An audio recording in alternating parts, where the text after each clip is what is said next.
और रुपए भी मिल जाएंगे, लेकिन हमारे बच्चे का ख्याल रखना प्लीज। Such is life. किस्मत के खेल भी कितने निराले हैं। हमारा बेटा अब वहीं जा रहा है जहां उसकी माँ का घर है, उसका अपना ननिहाल। कहिए भाभी साहब, कब चलना है? थैंक गॉड, पूरी नौटंकी है ये लड़की।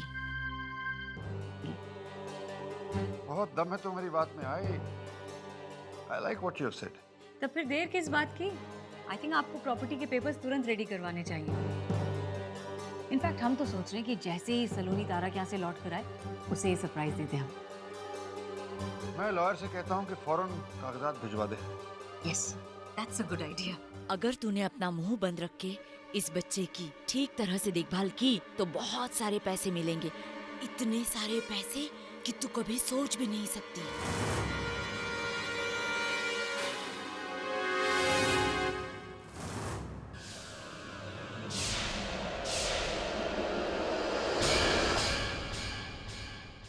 मैं कह रही हूँ ना, आजकल उन दोनों के बीच में बहुत खुसुर पुसुर चलती रहती है। नहीं, मुझे नहीं लगता ये बात सही है, तुम्हें धोखा हुआ है। चलिए, आप कहती है तो मान लेती हूँ। सलोनी से काम क्या था तुम्हें?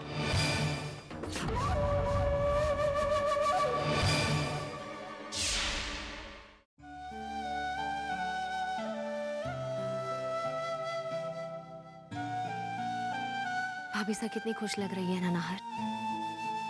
हाँ, इस पराये बच्चे के साथ पल भर में ही अपनी जिंदगी भर की खुशियां अपने आंचल में समेट लेना चाहती हूँ।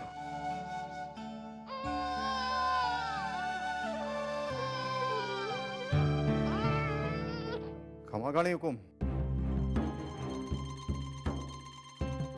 गनी खम्मा। आपने मुझे बुलाया? हाँ मुखिया जी, एक बात बताइए, आपके कबीले में इस तरीके से गोतने की प्रथा, उसके पीछे क्या कारण है? ये गुदना हमारी कुलदेवी का चिन्ह है और बंदेली कबीले के हर सदस्य के शरीर पर आपको मिलेगा। क्या देवल सर में भी आपके कबीले का कोई सदस्य रहता है मुखिया जी? नहीं हुकुम, बस छोटा सा कबीला है हमारा, सब यही है। सिर्फ एक लड़की को छोड़कर।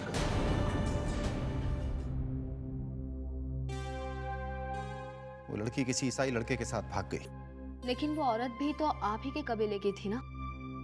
क्या आप कुछ और बता सकते हैं उसके बारे में? मतलब कहाँ है वो अभी? उस लड़की के बारे में आप मुन्नी से पूछ सकते हैं। मुन्नी उसकी बहन है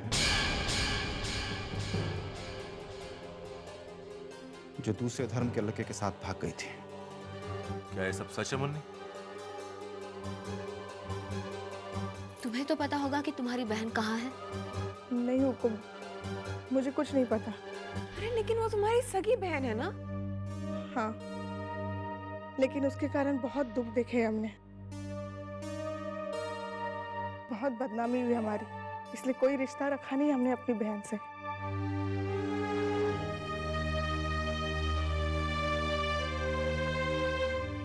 रही सही उम्मीद भी नहीं रही सलोनी। मुझे नहीं लगता मुझे मेरा बेटा कभी मिलेगा मासा। तारा बेटा, इस तरीके से मायूस नहीं होते। भाभी साहब, हमने आपसे वादा किया है, दुनिया के किसी भी कोने से आपका बेटा हम ढूंढ के लाके देंगे। बस आप उम्मीद मत छोड़िए प्लीज।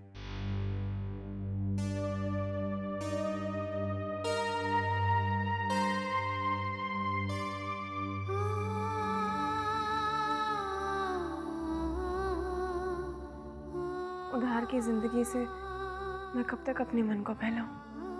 ले जाओ इस बच्चे को मुन्नी। अब मुझे इस छलावे में और नहीं पड़ना। दो पल के छांव के बाद वापस मुझे धूप की ओर ही पड़ना है।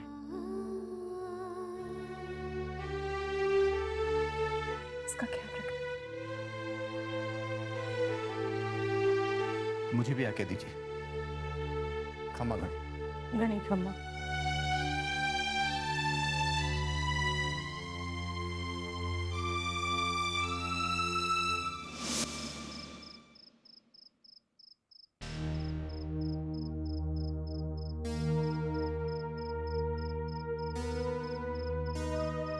माँ साहब आगे दीजिए, चलते हैं।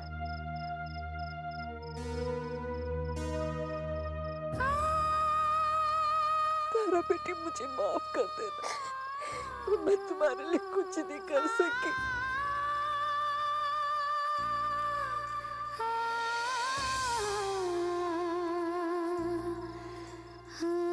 चलिए भाभी साहब, माँ साहब अपना ख्याल रखिएगा माँ साहब।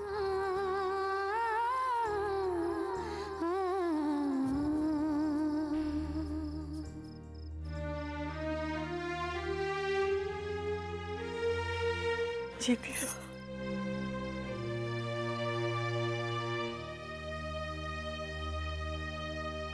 माँ साहब, कोई भी जरूरत हो प्लीज फोन कर लीजिएगा।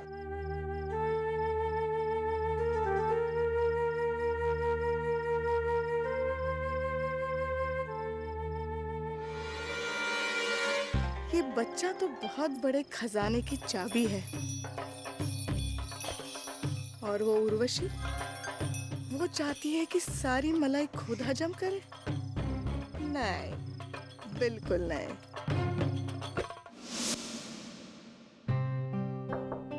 अरे काका साहब, बेटा आइए। मुझे बुला लिया होता, कोई काम था क्या? अरे बेटे, हमारे कमरे से तुम्हारे कमरे तक कितना फासला है? बैठिए। बेटे, तुमसे एक जरूरी बात करनी थी।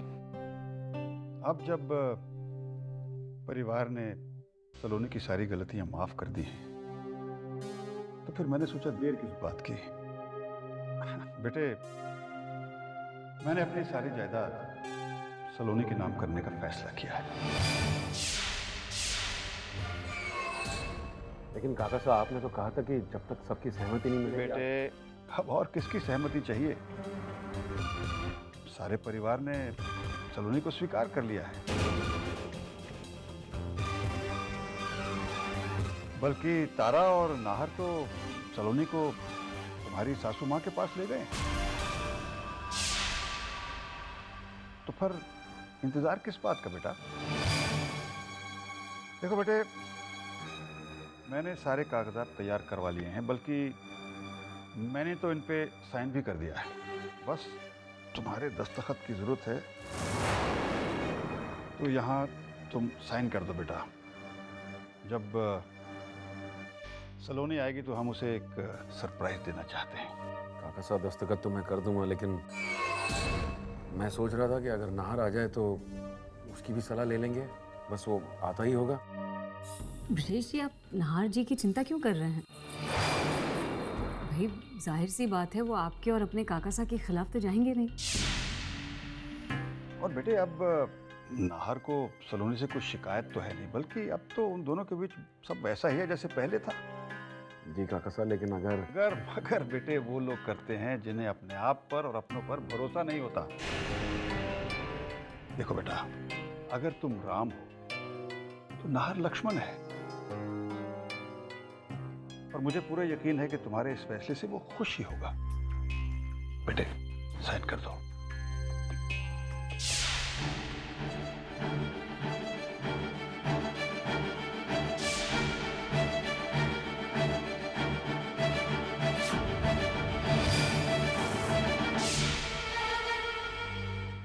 ये लीजिए काका साहब। थैंक यू बेटा, थैंक यू, थैंक यू। इस खानदान के मुखिया होने के नाते हमने अपनी सबसे बड़ी और ज़रूरी जिम्मेदारी पूरी कर ली। हमने अपनी सारी जायदाद सलोनी के नाम कर दी, जो हमारे खानदान को वारिस देने वाली है। बहुत खुश हूँ, और मुझे लगता है कि किसी को इससे एतराज़ भी नहीं होगा। थैंक यू बेटा, थैंक यू।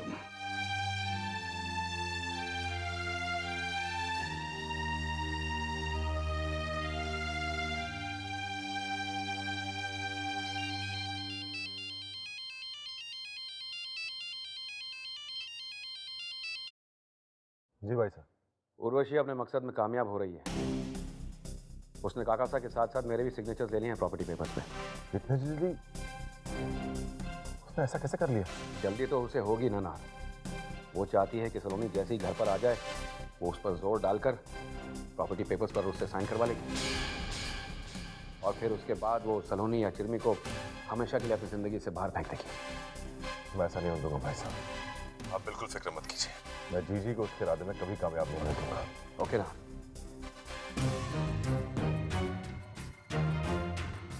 क्या हुआ नाहर? हमारी एब्सेंस का फायदा उठाकर जीजी ने प्रॉपर्टी के पेपर्स सलोनी के नाम करवा लिए। क्या? अब हम क्या करेंगे नाहर? यही तो मैं भी सोच रहा हूँ भाभी साहब से कह तो दिया है कि मैं ऐसा नहीं होने दूंगा। अब क्या करें सलोनी? उर्वशी तो तुमसे भी बच्चे की धमकी देकर पेपर पर साइन करवा ली। नाहर, इस पूरी प्रॉपर्टी की कीमत क्या होगी? यही कोई 180 करोड़। और इस कार की? 8 लाख। लेकिन तुमने सबसे पूछी। इसका मतलब 180 करोड़ के लिए 8 लाख की कुर्बानी दी जा सकती है। कहीं तुम भी तो वही सोच रही जो मेरे दिमाग में चल रहा है? हाँ।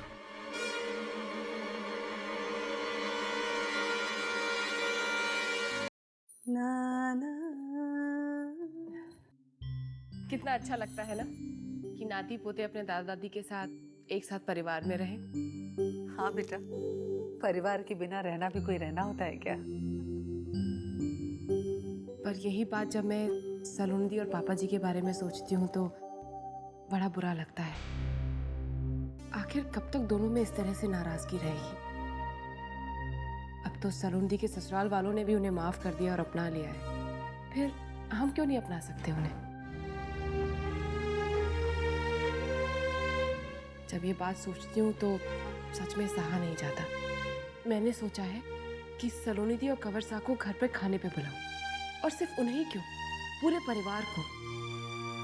आखिर सुख दुख में हमेशा उन्होंने हमारा साथ दिया है। मम्मी जी प्लीज मना मत कीजिएगा, मैं सारी तैयारी कर लूंगी। अरे कावेरी बेटा, इतने अच्छे कार्य के लिए तू मुझे बोल रही है, इसके लिए प्लीज करने की जरूरत नहीं है। तुम्हारे मन में उस परिवार के लिए इतने अच्छे भाव जगे हैं ना, यही बहुत है मेरे लिए। ठीक है, मैं उन लोगों को फोन लगाती हूँ। मैं लगा कर देती हूँ आपको। अच्छा।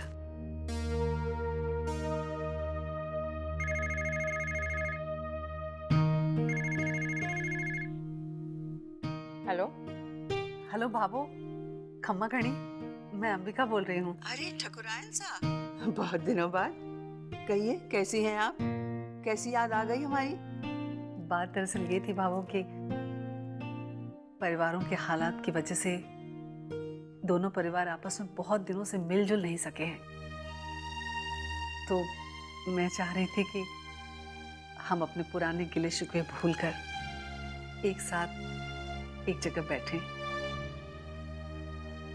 इसलिए मैं चाह रही थी कि आप लोग हमारे यहाँ सब परिवार भोजन पर पधारें। सच कहूँ ठकुराइन साहब, तो आपने मेरे दिल की बात कह दी। आप निश्चिंत रहें, हमारा सारा परिवार जरूर आएगा आपके यहाँ। बहुत बहुत शुक्रिया बाबू, बहुत बहुत शुक्रिया। खम्मा घड़ी। घड़ी खम्मा सा।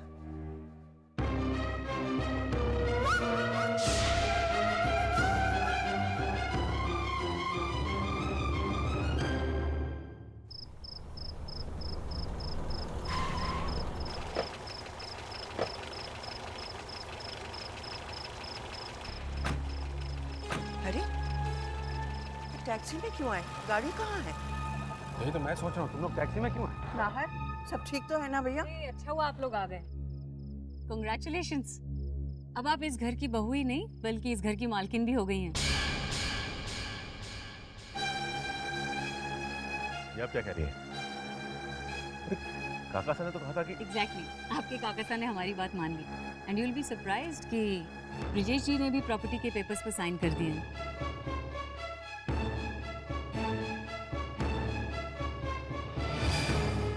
क्या हुआ?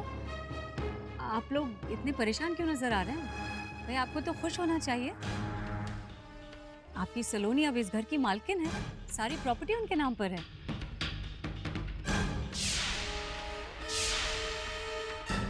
Congrats, सलोनी। तुम बहुत जल्दी छुटकारा पाना चाहती थी ना? बस एक आखिरी काम रह गया है, फिर हमारा काम भी हो जाएगा और हमें एक दूसरे से मुक्ति भी मिल जाएगी।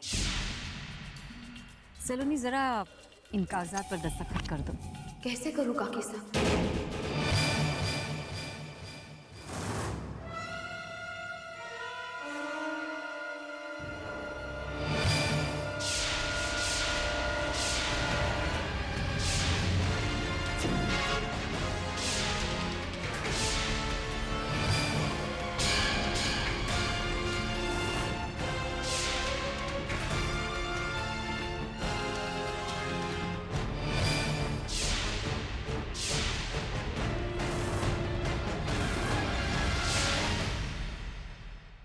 ये देखिए।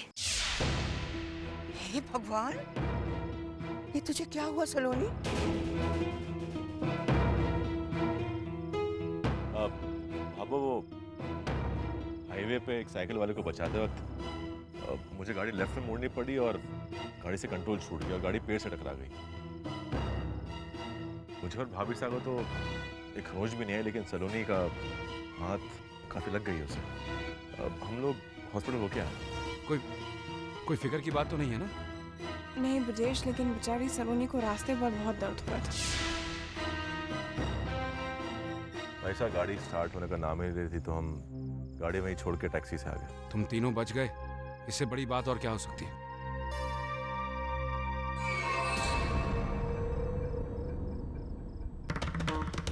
नहीं जीजी, इतनी जल्दी आप मुझसे पीछा नहीं छुड़ा सकते। जब तक मैं भाविसा का बेटा उनकी गोद में ना दे दूं, ये खेल तो चलता रहेगा। और उसके बाद इस घर से सलोनी नहीं, आप बाहर जाएंगे, क्योंकि आपकी असलियत जानकर काका साहब की परछाई तक को इस घर में रहने की इजाजत नहीं देंगे। मुझे बस उसी दिन का इंतजार है।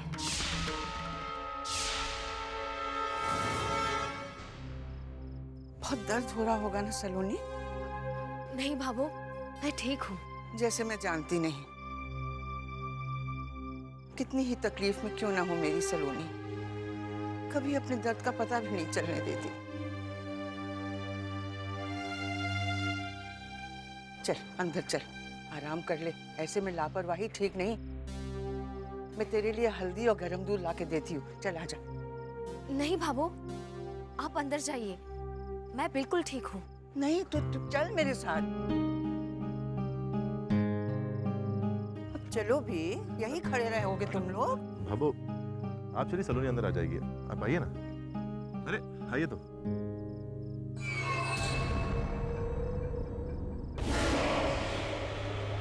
कहाँ की मुसीबत पाल ली चिरमी ने। नहीं करना ये सब नाटक, बहुत हो गया। अरे पैसे दिए हैं तो क्या हाथ पांव भी तुड़वा लूं? You stupid girl! तुम्हें नहीं पता कितनी मुश्किल से हमने वीर और ब्रिजेश से इन कागजात पर साइन करवाए थे, और तुम कि अपना हाथ तुड़ा के चली आई। अरे तू तो ऐसे कह रही है जैसे चिरमी ने जानबूझकर अपना हाथ तोड़ लिया है। अगर चिल्लाना ही है तो अपने पति के भतीजे पर चिल्ला। गाड़ी को हवाई जहाज समझकर चलाता है। जान बच गई हमारी, नहीं तो हमारा घरवाला और हमारे बच्चे अनाथ हो जाते। एक तो वैसे ही दर्द से बुरा हाल है, ऊपर से तू बातें सुना रही है। तो और क्या करें हम? जो सपना हमारा आज पूरा हो सकता था, अब तुम्हारी वजह से पता नहीं कब पूरा होगा। फिर वही बात। अरे चिरमी भी तो थारा ही काम कर रही थी ना, और तूने ही आगे बढ़कर अपनी बड़ी बहू के मायके जाने को कहा था चिरमी को।